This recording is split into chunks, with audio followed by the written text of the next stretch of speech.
Welcome to Business Files, as we continue our weekly discussions on matters relating to business, finance, and our economy.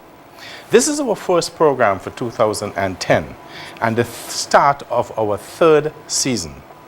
And we again want to thank our sponsors, without whom we would not be able to be on air, our viewers who have been with us throughout 2009, each and every one who in 2009 gave us their support or their help. We want to thank Jerry Malcolm. And we particularly want to thank the creative brains behind Business Files, our producer-director, Callista Faria. Now, we face 2010 with the knowledge that 2009 played out even worse than expected. Spending remained very constricted, and job creation continued to be a major challenge, with the economy slowly grinding under the weight of international events. The challenge to the present government has been how to service the needs of Grenadians with resources even scarcer than usual. On Business Files tonight, for the first time, we have opposition leader and former Prime Minister, Dr. the Honorable Keith Mitchell, to discuss the Grenada economy, the present situation, and the challenges and opportunities that the times present to us. After discussions, you would have my opinion as usual. I am Michael Archibald, and this week's edition, it starts right now.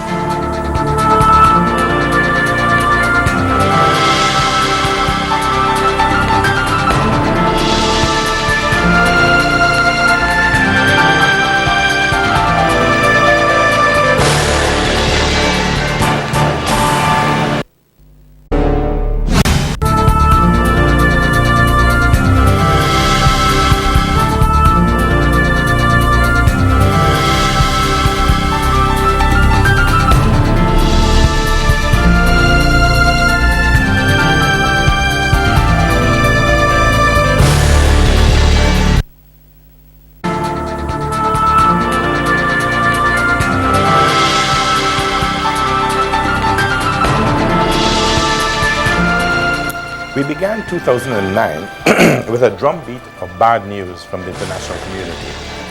The continuing meltdown of the international financial markets, followed by an economic recession that spread, it seemed, throughout the entire world. A combination, it was claimed, that was the worst for the last 40 years. Now, these effects were felt quickly in the Caribbean, the OECS, and in Grenada. We saw a decline in remittances of approximately 10%, a decline in visitor arrivals, a decline in foreign direct investment, and a decline in export receipts. This all put pressure on all sectors of our economy, which shrank by a startling 7%, and particularly on the construction and tourism sectors. It also put pressure on the EC dollar and on our foreign reserves. It forced unemployment levels up, reportedly to as high as 7%, and poverty levels to 37% by the most recent survey. Government revenues began declining, significantly restricting their ability to respond and forcing a reduction in the important public sector investment program. We saw the OECS financial system come under strain, but it stood up remarkably well. Foreign direct investment died or dried up under the impact of international events, with the exception of the continuing investment by Camper Nicholson of the Marina and the Lagoon Road. Our construction sector shriveled and shed jobs, and government's lack of reaction to the woes of this important sector was difficult to understand. The bad news continued with the CLECO, British American, and SGL fiascos, the loss or freezing of investments, the negative impact on consumer spending power, and most importantly, on consumer and investor confidence here in Grenada. Then came the blast that cut off the Western Main Road, badly affecting economic activity and the lives of hundreds of Grenadians who resided on that side of the island. Government's response to stop the increase in gas price for the entire country, instead of for only those affected, is a move still not clearly understood by this commentator. The bad news continued further, with sales in the private sector declining and imports and general activity at the port falling off, we understand, by approximately 20%. A significant disappointment during this period was the failure of the social partners, government, unions, the private sector, and the NGOs to sign the much ballyhooed and much needed social package. We will live to regret this regardless of who was responsible. Then we heard rumors of difficulties with the payment of government salaries. Government responded to the situation with a stimulus package which by most accounts did not achieve its objectives, and a relief plan for the tourism sector that garnered, at best, mixed reactions. On the other hand, government received several accolades from the World Bank, the IMF, and the ECCB for their handling of the economy and overall economic management, including their management of the country's huge debt burden, improvements in the area of corporate governance and in waste control. This, it is understood, will create access, we understand, to much needed resources and money from these international agencies and the European Union. Now we await these sums and government's decision as to how these funds will be allocated. Luckily, inflation declined steadily, particularly in electricity and fuel costs, and in some areas, happily, in food costs. We began to see the visits from the large yachts and the contingent and related benefits promised by Camper Nicholson. The fisheries sector recorded growth both in cash and exports. We understand an increase of up to 10%, and the agricultural sector recorded some growth. Government also is said to have met its promises with the school book program, the free barrel program, and they made a small but welcome step in increasing the payments to those less fortunate. But all in all, we had a very, very difficult year. Now, where does that leave us? And what can we expect for 2010? In the next segment, Dr. Keith Mitchell will share his thoughts with Business Files and with Business Files viewers.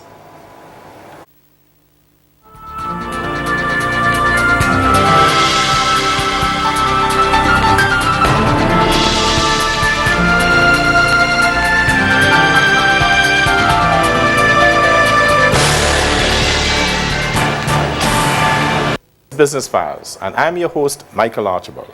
This week, we are pleased to welcome here onto the set of Business Files, and into your living rooms, and into your bars, and wherever you might be listening to us, the leader of the opposition and former Prime Minister. I believe he was the longest serving Prime Minister.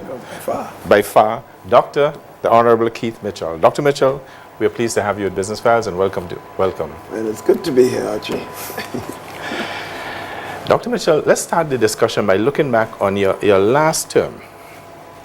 If you were asked, talking in terms of the economy or finance or business, which is the focus of the program, what do you consider to be your two biggest successes in the last term, and also your two biggest disappointments? Well, I think clearly the fact that we are able to rebuild our country after the devastation of Ivan and Emily must have been a major success. It must be remembered that 2.5 times the GDP of the country was destroyed after those events. So to have brought back Grenada to the point where it was within 5 years, I think people considered it almost literally a miracle. People who visited Grenada here. The infrastructure of our country rebuilding, of course, is to be seen as a major success. Our successes in educational thrust was also an important area of success. And I think the general overall economic thrust, there were many major projects on stream or soon to start. That was also clearly, Grenada was seen as moving forward. But if you had to select two, which two would you select? I would say clearly the revival of our country. Of the economy certainly, as a whole, yes. And I think investor confidence. Okay. There were two critical aspects. If you were to name two disappointments in that term? Well, I think not being able to get an understanding with the social partners so that we can work closer together. There were too many periods of upheaval. Everything became a crisis. The smallest event was there were threats of national strike. And clearly that must have been a major disappointment for us. and also the innuendos and what is perceived then to be government corruption clearly did not help, because there were attacks on me personally, which today has proven certainly to be false, but clearly there were disappointments. Okay.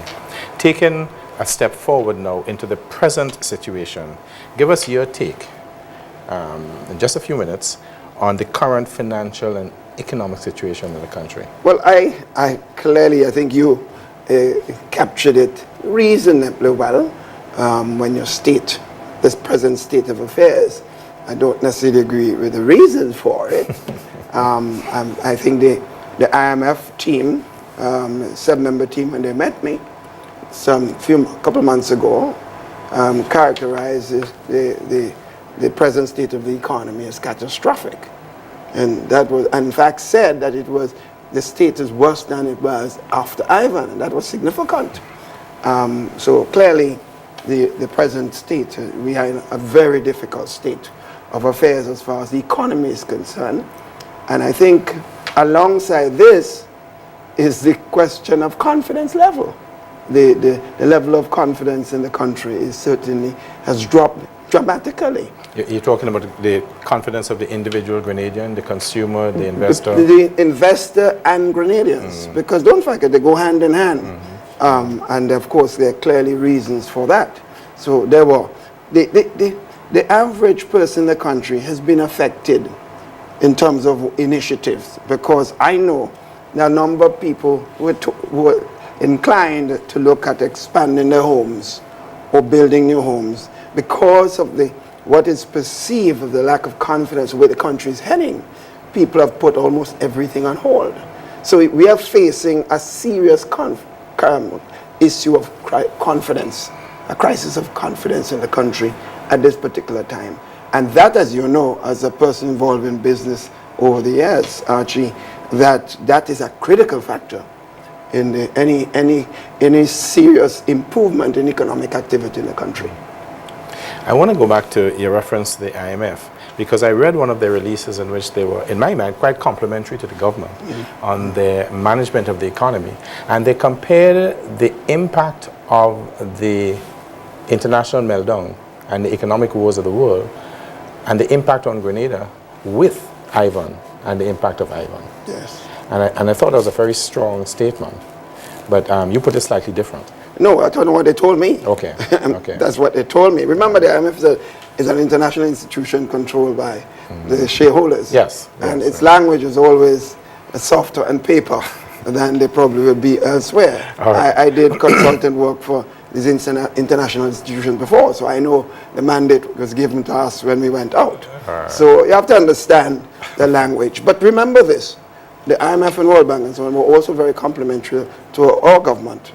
Remember, in 2006, the International Investor magazine named Grenada as one of 10 countries in the world for second home buyers, and rated. We are getting tremendous compliments from Standard & Poor's and others for Grenada's successes in economic activity. So we have been also receiving tremendous acclaim from these international institutions, and I think it is significant to note that many of the programs that the government have now in train, getting support and grants, were programs started by the new National Party's government, and many of the receipts started to flow significantly so during our period of time. In fact, one of the largest disbursement of over 4 point something million US dollars came in just 2 days after the July 8th general elections. And that was the understanding that we had. It would come in early in July. So it is not to say that the present government by itself was seen as doing better than any previous government. In fact, the opposite is certainly true. They have complemented the government, our government, for the 13 years of average growth rate, as you remember, of over 7%, 6 to 7%. So clearly, for 13 years, we had that. There were only 2 difficult years. 2001, which was understood, could have been understood. That's the period of the problem in the United States. The 9/11, and of course, Ivan Emily. And that one understood. Yeah, we won't understand. Even at the time we left, the average growth rate in July mid-year was over 5%. But of course, the latter part of the year affected the overall growth rate in the country, so that it dropped significantly. But Dr. Mitchell, you have to admit though that the events that took place on the international horizon would have had some impact on any government who was in control of the country at this time. But remember, the international events were occurring, and it occurred before July 8th. It was way back in 2007. And remember, Archie, I was Prime Minister then in 2007. When we saw what was happening on the regional and international levels on the economy and the price increases around the place and the pressures faced by economy, I called on my Caribbean colleagues in December. And I remember the president of government, who was in opposition then, laughed at my initiative. And I remember there were strong debates within the region why we should meet at this time, because it was almost Christmas. And I said to my colleagues, I said, look, the situation is so serious. Whether it's Christmas or whatever, we must meet.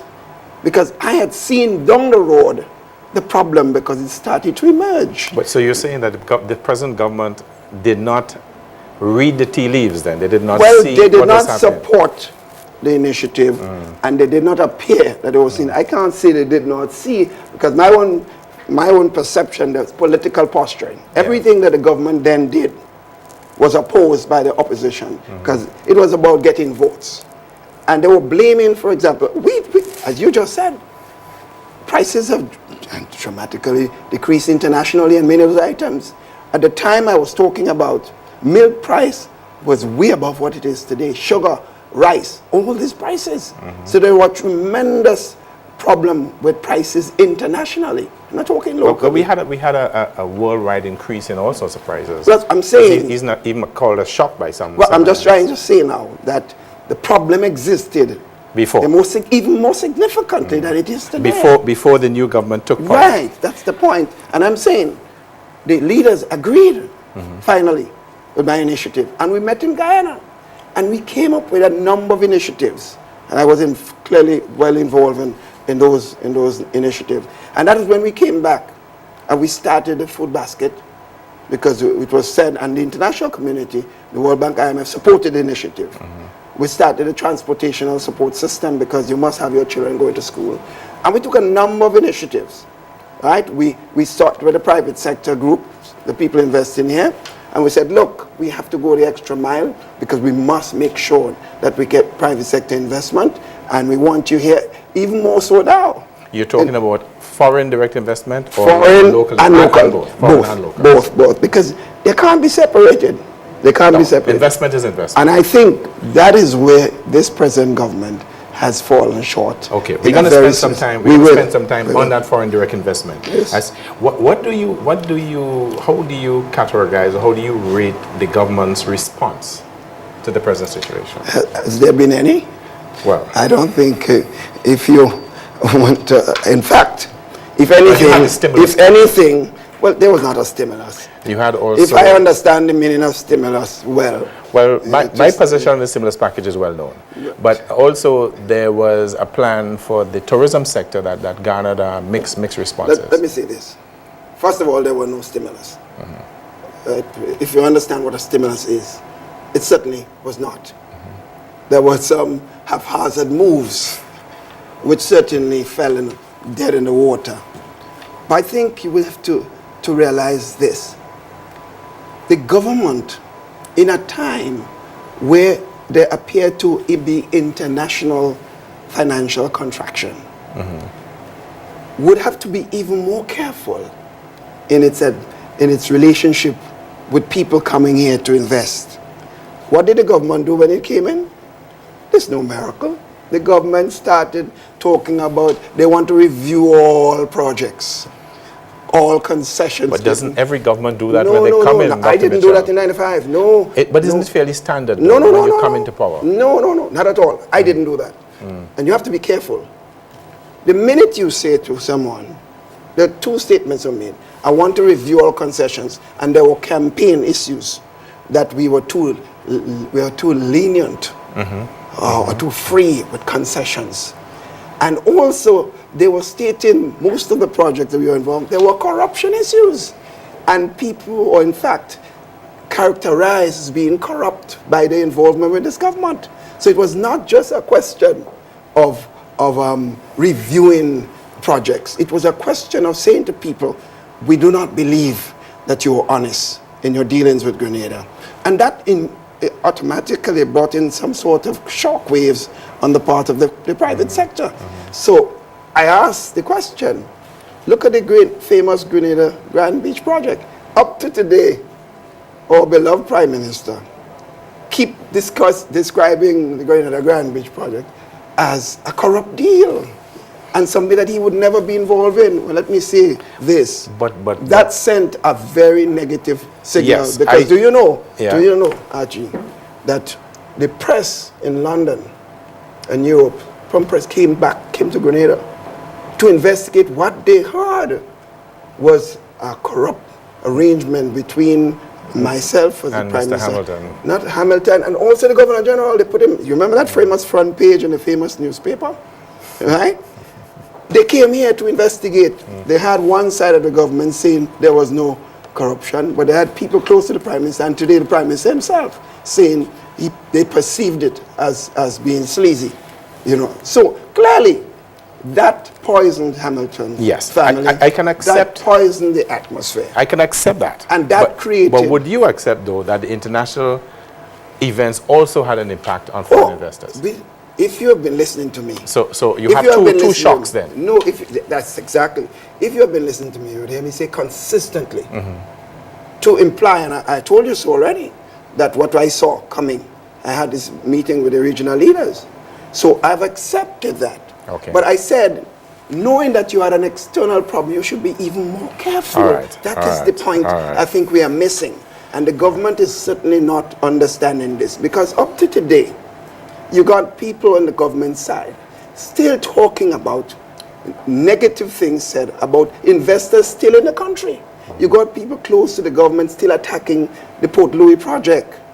They're still attacking, only recently, one big advisor to the government, a well-known party man, talking about the Manhattan project and the Four Seasons project. But he said, I didn't hear it myself, but it has been reported to me that he said that it was his personal opinion.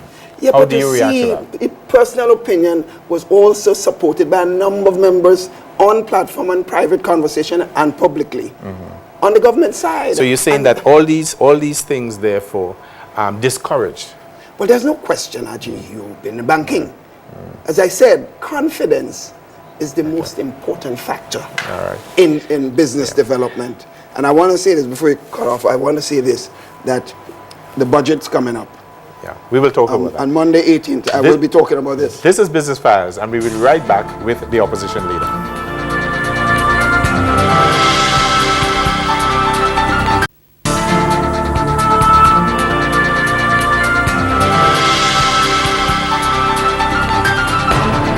This is Business Files, and we have been speaking to opposition leader and former Prime Minister Dr. Keith Mitchell, and we have been discussing the current state of the economy. Dr. Mitchell, we can't talk to you without talking about the size of the debt burden. When you left office, it was, I understand, over 100% of GDP. And there is a recommendation by the ECCB that it should not really be more than 60%. How do you react to that? Listen, no country wants to have any debt, deliberately so. But in a growing economy, taking a country from where we took it, if you did not invest heavily in infrastructure, which is the base of serious economic activity, you will not find opportunities for serious economic takeoff and successes economically. Therefore, while debt is not something that you want to have, in our case, there was no choice. St. Kitts, Antigua, many other countries, they have invested. Look at St. Kitts today. St. Kitts, with all the international problems, there's serious economic activity in St. Kitts. And therefore, the debt, and St. Kitts debt, in relatively to its population, is much higher than Grenada. Right? So the problem of debt is not something that you want. But during our time, while we invested heavily in infrastructure and other economic areas, education, health, and so on, because that was a combination, we also was growing the economy, and that we were meeting our responsibility regionally and internationally. So the question of debt is not the issue, it's the debt, management of the debt. Right, but not debt by itself. It's a management, I accept that's that. right. But it's also how those funds were spent. Are you satisfied that it was worth it? Absolutely. Are you satisfied that it is paying off, or it was paying off in your time? Yeah, yes, or the economy was benefiting? Yes, of course, it was. Because, remember, Archie, when we got into office, many parts of the country had no electricity. We invested there. Water. There was no basic service. Even in my own village, when I returned home in 1984, water, you get water 2 months of the year. Up to 1997, 98, there were no regular flow of water, even in Happy Yellow, as an example. And that was the case in many parts of the country. And you know, water is very costly. You're not going to find a water project for a couple $1 million. You're talking 40, 50, 60 million dollars. So we had to invest. And most of them were loans. Similarly, we had to do it in other areas. The schools were in total disrepair. Should we leave our education in a state of disrepair, where the condition under which teachers work are going to be not acceptable for serious educational development? So we invested there. We invested in hospital services and healthcare centers around the country. We saying that we shouldn't do that?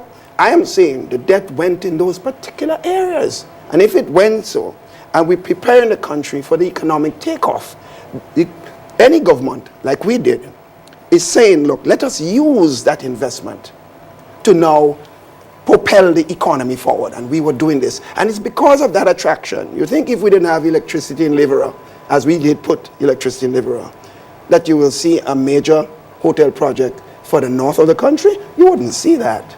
So the investment in infrastructural development, encourage investors in several parts of the country. The charge has been, though, Dr. Mitchell, that not all those funds have been properly utilized. And I'm not talking about charges made against you in a personal capacity. Yeah. I'm talking about some of the projects didn't materialize, some of them was badly spent, etc., etc. You see, those are some of the charges. These are wild charges. When somebody makes a statement like that... But take the hospital, for instance. No, when somebody makes a statement that they must be able to point out specifically, right? In any project, and Jen, you know this, you see the case of Trinidad, Barbados, any country. Your project starts at $5 million. And it goes cost overrun, and for various factors, weather, or maybe lack of proper estimation, there is overrun. So I'm not saying that the government was perfect in all implementation. This government has not been either. Before in 1995, there were a number of projects that went to cost overrun, road projects and so on. So I don't think, and this is, you cannot use this as a reason to say that we should not have invested the money in building many of these infrastructural projects. Where would have been with the hospital today if we had not put resources into that? And remember, the Venezuelans gave us significant support for the hospital. The Cubans gave us. That particular project has not been finished. Well, yeah, but we have a significant section finished. We still have a place where people can go. You remember the old hospital? The rats were bigger than my head, right? And the place was running. So you are comfortable, and you have no problem as a leader of the country in having borrowed that money because you're satisfied that that money went for productive purposes. Overall, yes. And that it was worth it in your mind. Absolutely. See, overall, I'm saying to you, not everyone was perfect. No. But in life, you never get no individual project could be perfect. But you're saying there was no endemic wastage. No, I would say there were some projects that did not get implemented the way we would like it to. But I'm looking, you have to look at the overall picture. And you as a business person know this. And I'm saying overall, these investments were necessary. And it is up to the present government to use that now. To manage the debt. That's the point. It's but the question.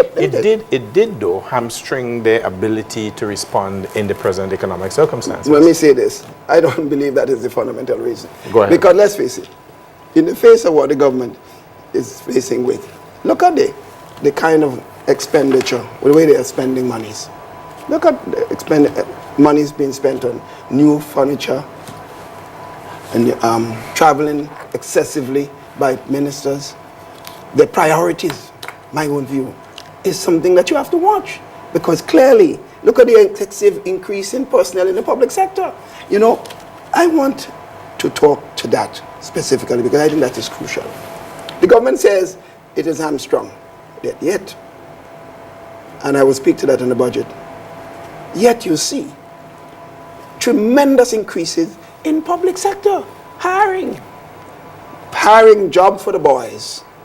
You know that as a fact? Yes, absolutely. I tell you, listen to Monday, Monday 18th January, you would hear I speak specifically to that. But they have increased it. They used to complain about 340, right? What was 340? Temporary hiring of temporary workers. Okay. That has expanded under them. You thought they would have cut it out because they used to make a lot of noise. That has expanded. And now they bring in a lot of increased permanent staff and the establishment. That costs millions of dollars. How can that happen in a time when you see things are tight? How can you travel around with 17 persons on an international meeting and you see things are tight? Why are you buying all these vehicles for ministers and other use, personal use? Why are you buying new furniture? That I lived with those furniture. When we left Mount Royal, for example, Mount Royal was renovated. With new furniture, they dump it and say it as if there's some kind of obvious stuff in the furniture. Keith Mitchell left some obvious stuff there. So they dump it. I don't know where it is. It may be in people's homes, I don't know. Up to now, I haven't got an account because they're not meeting their responsibility to finance committee meetings and the public accounts. So therefore, I don't know where it is. But you're spending money. But given that, if you were Prime Minister still, yes, and we had this present circumstance, this present very difficult economic circumstance, right? Set up partly by international events. And you have this level of debt in which X%, a significant proportion of each revenue dollar is used to repay the debt. How would you have responded we were at that doing time? this during our time. But you did not have that economic recession. No, we had. That's it has just started, Dr. Mitchell. It has just started. No. That's wrong. Check your facts. I will have to check that. The economic recession. But besides that, let's face it. But wait, I want to finish. It started, yes, I accept that. Yes. But it worsened considerably after the new government came into power. More reason why the government should be careful in what it was doing with the private sector initiative that was on board. And I give you an example. Wait, which private sector initiative? Yeah, like the Grand Beach. Okay, you mean the only foreign investment. All right. And not only Go that. Go ahead. Look, Archie, always remember, send kids. Let's face in the same recession. Why are they having all these construction activities? Little Dominica. Why are they having it? They're facing the same problems. Let's face it, when we were there, we had several initiatives and people were moving forward. The message sent by the attack on these investors sent shock waves through the regional international stock. I know that for a fact because that is out there. So a lot of people take note and say, why should I invest the money in a country where people are attacking people unfairly, making accusations of corruption which does not exist? And when the Prime Minister is the chief architect of this and is Minister of Finance, it is troubling. And that has worsened the situation. Therefore, I don't agree with your premise a while ago that the international recession is the problem. We will come back to that. I am saying the international recession is a problem, but I'm thinking the government action or inaction has been a major problem. Business Files will be right back.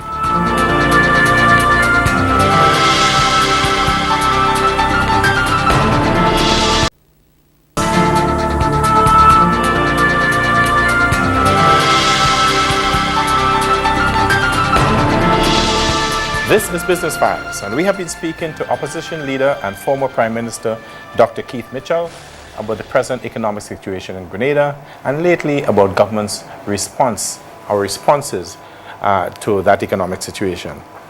Dr. Mitchell, the budget is due within the next few days. Yes. What do you anticipate? Well, we have had a finance committee meeting, so I have some idea already of what is coming in terms of government's initiative or lack of it. I don't see much hope. as far as the budget is concerned. In fact, the government itself is creating its own problems by, by advertising the budget. One of the main plank of the budget is VAT and excise tax. A taxation initiative is one of the main things coming in the budget. And you know, taxes are never the best thing for any country, for people. It's always something that brings in controversy. So the government, instead of talking about its initiative in developing the productive sector of the economy, creating jobs and telling us jobs that are coming and how they are going to come, the government is talking about taxation and pressure on the people, more pressure on the people of the country. But Dr. Mitchell, VAT was originated under your government, wasn't it? No, we're not talking about VAT. So do you support VAT though? Yes, we have never, and that's why it's always good. One thing, Archie, you have to know about me and the New National Party. Anything we've said in opposition, we've said it in government. You have never seen us saying one thing today and saying another thing tomorrow. VAT is a necessary initiative. Our problem was the timing of implementation of that. In a time of great economic depression, it's not the best time. Secondly, is the question of what the items that you include in VAT on. That is also something that you have to be careful with, because it can send a negative message as far as your interest in certain section of the economy that needs the incentive, not pressure. So I think that is also a key factor. But remember, VAT is not coming by itself. It's VAT and excise tax. So you have a difficulty with the excise tax? Yes, the excise I want tax to go back is to a combination. Okay, I want to go back to VAT though. But VAT was delayed twice. Yes. By your government. Why was it delayed? Because we did not think at the time, given the international, that's why I told you, there was this international problem and the pressure on the population at the time, and we did not think that was the right time to implement that. We did not think so. We think we have to bring in that when the economy, there must be a level of buoyancy. And mind you, for the government-owned interests, that will not bring in the medium term and long term the revenue. So you're saying timing is still wrong? Yes, the timing is still wrong, because let me show you But this. if they don't bring in VAT then, Dr. Mitchell, what alternatives that the government have as far as raising of revenue? Because the first thing you have to think is about growing your economy. If you don't grow your economy, stop attacking investors, local and foreign. Because when you attack Royce and Hopkins for the initiative that the previous government, I think you're sending a very bad message because of his long-term knowledge of him as somebody who stuck it out in the most difficult time. When you attack the Hadid's initiative and call the initiative a corrupt one, that is keep people supporting the government, you send in very negative messages. So we have to stop the attacks. We have to create avenue for growth and take initiative that can spur economic activity. Let me just tell you some fundamental difference between our government, the New National Party, and the NDC. I'm one who firmly believe, and the party firmly believe, that what you have to do in an economy is to spur economic activity by releasing the entrepreneurial spirit of the country. Create as small government as possible. In other words, bloating the public sector is not the way to go, because you want to stifle opportunities and growth. And you want to be able to create this incentive so that the private sector can take risk. That is a fundamental belief of mine. I see this government as doing the complete opposite. They are taxed by key members on the private sector, whether it's local or foreign, and they behave as if there's this envy policy that you're afraid to see people make money. People have to do well, and they have to feel comfortable to take risks. So I'm saying our policy is creating opportunities, engineering growth in the country, and the government will get revenue and taxation will come as activities multiply. But if you go and you squeeze the private sector, you're not going to get growth. So no matter what taxation policy initiative you make, you're not going to get the revenue you want to run government. So they're in a cyclical problem. And I don't see a way out for this government unless they change the policy, stop the attack on investors. I say call back all the investors. Tell them you're sorry for some of the attacks that are made on them. That's a first thing. The opposition will join with you to help this project back on. Because I believe in Grenada first, not NNP first. You have to stop the attacks. You have to stop the politics of spite and hate This idea of getting back at people because of what you perceive the politics should have been years ago, that is also a negative factor. And that's why I want to say, on 18th of January, I will be outlining some of the specific. I won't just be criticizing the government, because I want the government to succeed, because I want the people to succeed. I want jobs in the country. You must have said it a little facetiously, Dr. Mitchell, that you want the government to succeed? Yes. Because if the government succeed, the people succeed. After 13 years as Prime Minister, 24 years as a parliamentary representative, I am satisfied. For me, I've given a lot of years of service. Yes. My priority is to see, always has been, and more so now, to see, especially in light of the problem. When I walk the street, everybody's bawling. The fisherman bawling, the market vendor bawling, the shopkeepers bawling, farmers bawling. You want to be in a country because you have a partisan political interest, where everybody's bawling? You mentioned on several occasions the private sector, particularly, well, both local private sector and the foreign private sector. And we talk sometimes about foreign direct investment. There's a particular project that is generating a lot of discussion at the moment. That is the increase on the enlargement of the port, on Melville Street, and the casino. What is your reaction? How do you view this request by the project promoters to include a casino in the project? First of all, let me say this. I think you're asking me the opposition on casino. In a nutshell, that's what you're asking. I say this. Way back in 1990, when this first NDC was in office, there were discussion about casino. I was called and asked about my views. I said this is a decision, since it's a very controversial issue. That's always been my position. It's a controversial issue that can create disharmony in the society. You have to appear to do wide consultation and be assured that you have sufficient support to take any initiative that is highly controversial. I have said it in 1990 to 95. We had 13 years in government with several people coming forward seeking it. I made the same point to them. So we are very consistent in opposition, and in government we've said the same thing. My position is still the same thing today. There should be wide consultation. But unfortunately, this government has boxed itself because, as I said, the government is a victim of its campaign to gain office. The things that it said, it's now having to eat those words. Because I remember when discussions were taking place when I was in office about this project and other projects related to casino. The present Prime Minister, and he's quoted, his words were, casino brings in mafia, prostitution, and of course the other negatives, drug lords. And the implication is that I wanted to bring those things into the country. You know, that sort of archaic perception of whatever initiative you're taking, there might be ills, but to treat it in this archaic 18th century type concept. Wait, let me finish. But wait, Dr. Mitchell, though, the Prime Minister has given his personal view. No. What is your personal view? No. He has given his personal view. No, I am not going to get involved in that. I'm not getting involved in that. I said the personal view of Keith Mitchell is not what determines a policy always. It is always what is right for the country. There's a lot of issues in government when I was there that I personally, as an individual, would do differently. But the government and the country was not in a position to accept that.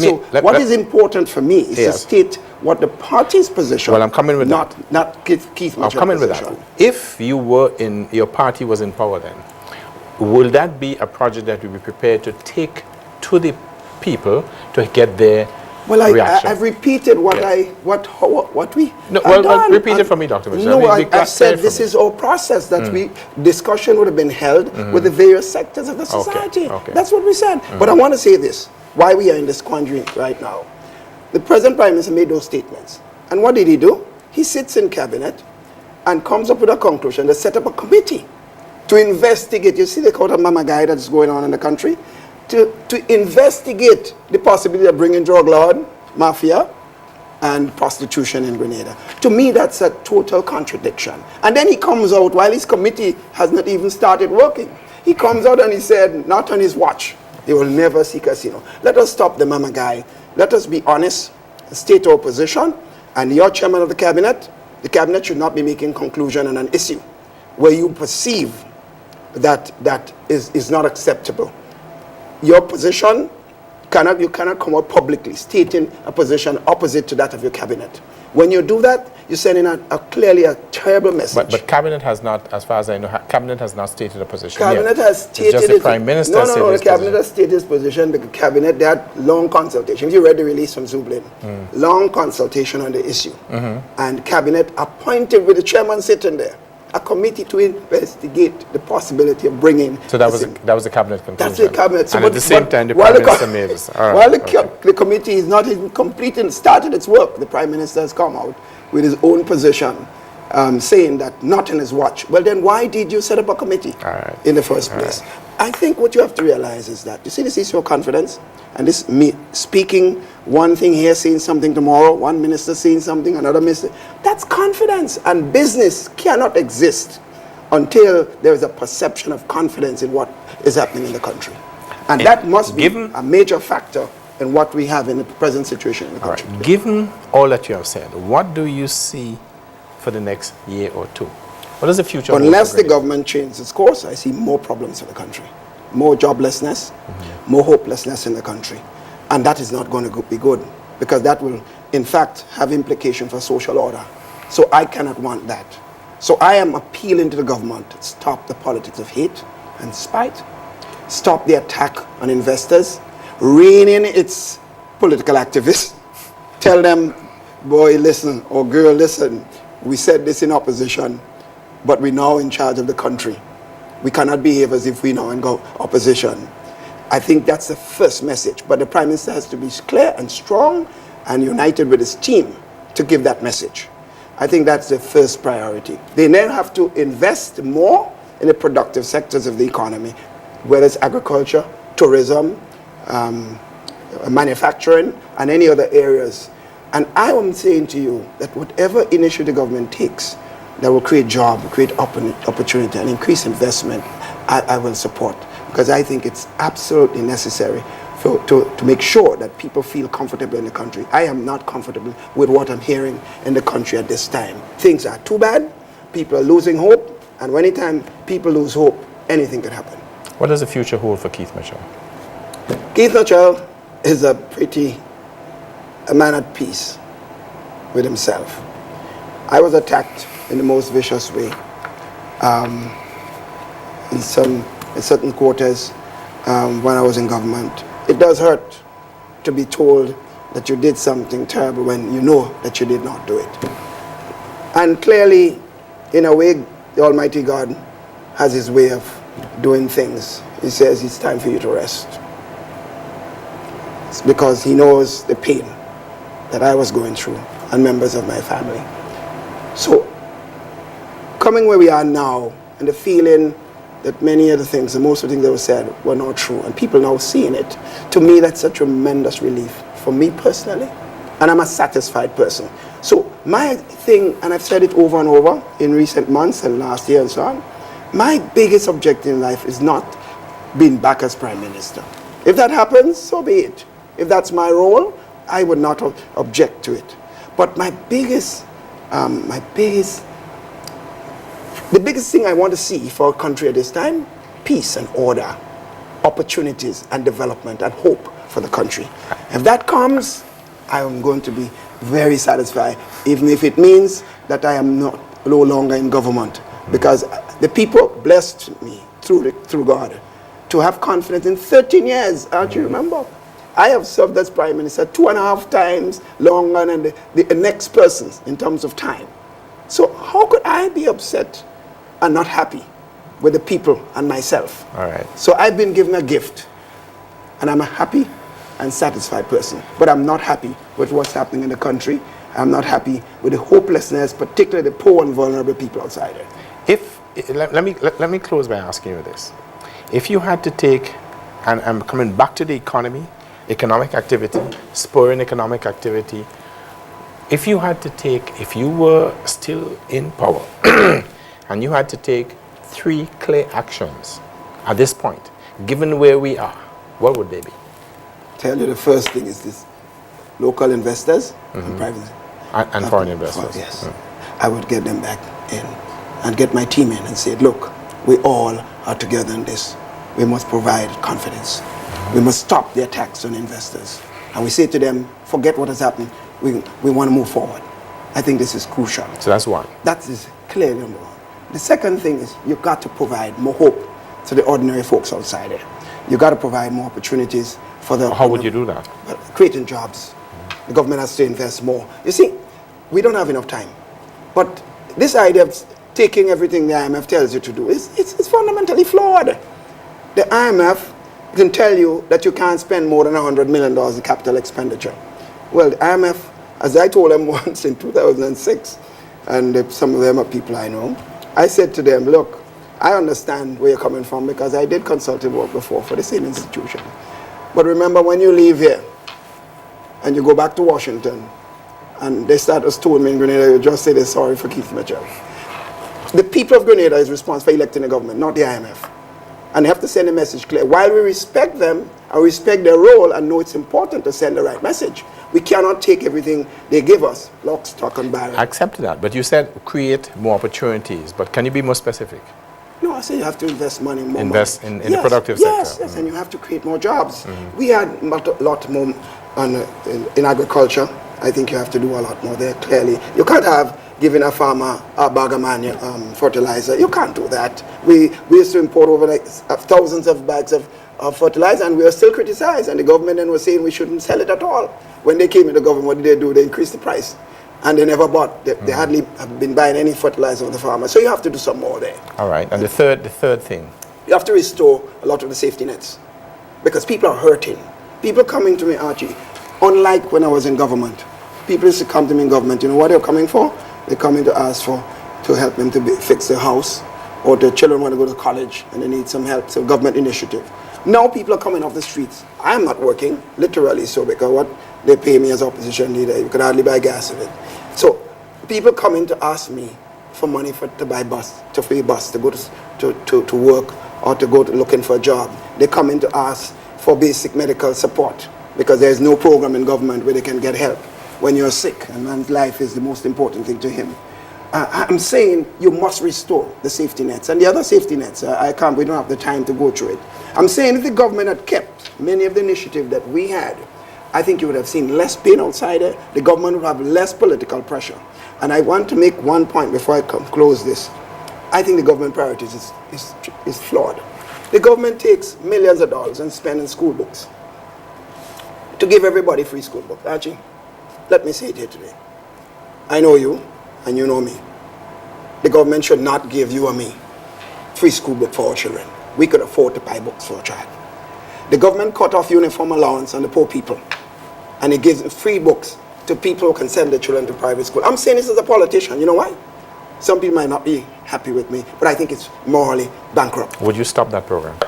I would not continue to give free school books to people who can afford, like me, to pay for books for the children, especially in an event where revenues are tight. Now, if it reaches the point where where there's serious growth in the country, and you have lots of revenue, and you take a philosophical position. You have a surplus position. Right, then I could see that. If we land oil, like I think we could. No, we didn't touch on oil. We're going to have other opportunity. I think when you have the revenue base is there, but you cannot cut off transportation allowance from the poor people. Cut off uniform allowance, take up thousands of poor people from the pension list, and give money, free books to people like myself and you. I think it's fundamentally bankrupt, and they get no political points right. But on the pension list, my understanding is that the government has claimed that there were a number of people who were there on several of those lists that really should not be there. You see, depending on what your definition of should not be there. That's why it's important to go outside and talk to people. And you'll find out a lot of innocent people who are in need have been taken out on some basis, some criteria which have not been tested properly. And I think, besides that, there have been some political bias. Some people have been removed purely on the basis of political association and so on. I can't tell you in every area, but certainly I know of many cases that has happened. And I'm not saying the government necessarily involved, but people working on their behalf in some cases may have taken decisions. And I think the government needs to look at this. So I'm saying again, the government needs to look at what it's doing, how it's operating the country. Stop, bring your people, bring your opposition. Look, Angie, do you know, I left Grenada. I told the government and the people involved that I was going to New York and a few places because I still have to earn $1. And you know, the day I was coming back, I said, look, I must be involved in the debate in Parliament and that. They knew I was coming back that certain Tuesday. They put the debate in Parliament, knowing that they had about 6 months to go for implementation of that. To make sure, I am clear, they might say, no, that wasn't the intention. Make sure that I was not part of the debate in Parliament. No, I think they have lost an opportunity because I am the only parliamentarian today sitting in Parliament who was part of the Parliament of the country in 1986 when the first VAT was implemented. Yeah. To not hear from that person is a fundamental Dr. Mitchell, we have unfortunately run out of time. I must say it was a most interesting 45, 50 minutes. I look forward to another opportunity to talking to you on these same subjects in more detail. An expanded one. Yes. Look forward. Thank you.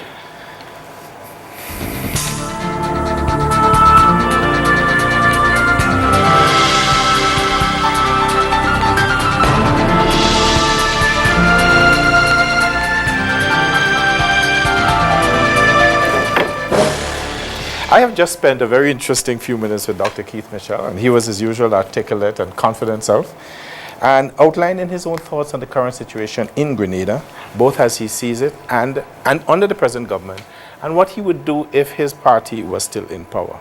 As can be expected, and as an independent commentator, I agree with him on certain areas, and I disagree with him on others. I certainly agree with him on the matter of foreign investment and the approach that the government should be taking with regard to foreign investment.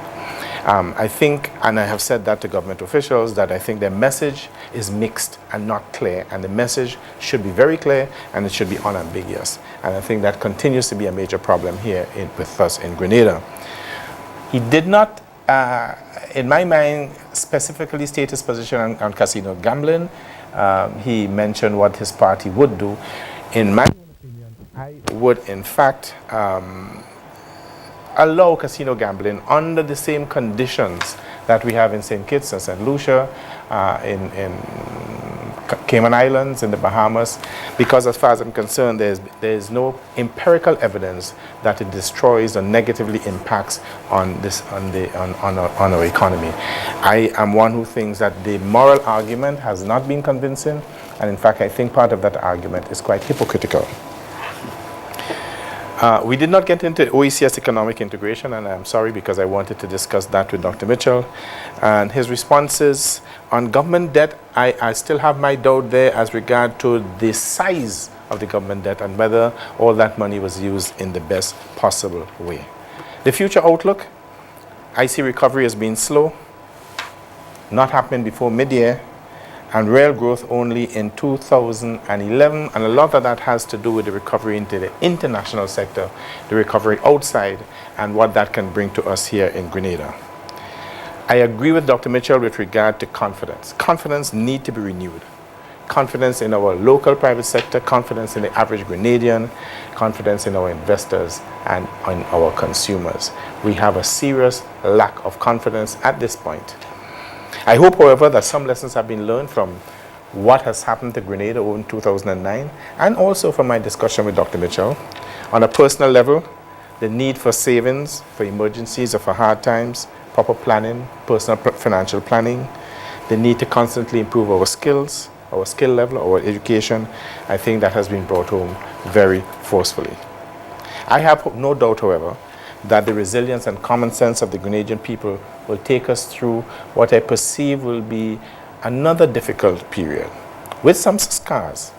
But with the lessons learned, hopefully it will put us in a better position to face the future.